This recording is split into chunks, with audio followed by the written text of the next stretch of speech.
సీజేఐకి ఇచ్చే గౌరవం ఇదేనా? తొలిసారి స్వరాష్ట్రానికి వస్తే మహారాష్ట్ర ప్రభుత్వం ప్రోటోకాల్ పాటించకపోవడాన్ని సిజేఐ జస్టిస్ గవాయ్ తప్పు పెట్టారు.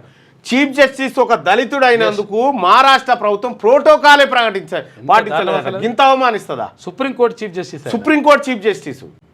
మహారాష్ట్ర ప్రభుత్వ తీరుపై జస్టిస్ గవాయ్ అసంతృప్తి. 3 వ్యవస్థలు పరస్పర గౌరవించుకోవాలంటూ హితవు.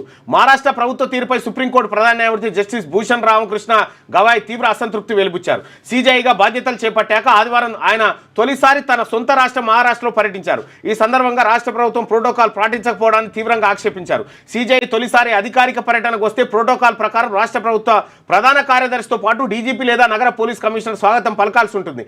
ఈ నెల 14న సీజేఐగా బాధ్యతలు స్వీకరించిన జస్టిస్ గవాయ్ని మహారాష్ట్ర గోవా బార్ కౌన్సిల్ సన్మానించింది. ఆ కార్యక్రమం నిమిత్తం ఆయన ఆదివారం ముంబై చేరుకున్నారు. సిఎస్, డీజీపీ, పోలీస్ కమిషనర్ స్వాగతం పలకకపోవడం చర్చనీయాంశంగా మారింది. అనంతరం సన్మాన కార్యక్రమంలో జస్టిస్ గవాయ్ దీన్ని ఎత్తి చూపారు. నేను మహారాష్ట్రలోనే పుట్టి పెరిగా. సీజేఐ హోదాలో తొలిసారి సొంత రాష్ట్రానికి వస్తే ప్రోటోకాల్ ప్రకారం ఆహ్వానించకపోవడం ఏ మేరకు సబబో సిఎస్, డీజీపీ ఆలోచించుకోవాలి. నేనే ప్రోటోకాల్ కోసం బలవంతం చేయడం లేదు. ఇలాంటి చిన్న చిన్న విషయాలు పట్టించుకోరు. కాకపోతే ప్రజాస్వామ్యంలో ఒక వ్యవస్థ మరో వ్యవస్థను ఇవ్వాల్సిన గౌరవం గురించి మాత్రమే మాట్లాడుతున్నా. ప్రజలకు తెలియాలన్న ఉద్దేశంతో దీన్ని ప్రస్తావిస్తున్నా అని వివరించారు. ఇక్కడ నా స్థానంలో మరొకరు ఉండి ఉంటే రాజ్యాంగంలోని ఆర్టికల్ 142 ఉపయోగించేవారు.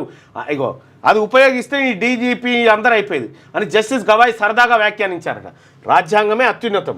ఒక అతను దళితుడనే కదా, చీఫ్ జస్టిస్ దళితుడనే కదా ఆయనకు అవమానం చేసిండ్రు వీళ్ళంతా. గిట్లుంటారు చూడ్రి. ఆయన ఎప్పుడు దిగిపోతారా అని ఎదురు చూస్తుంటారు వీళ్ళంతా.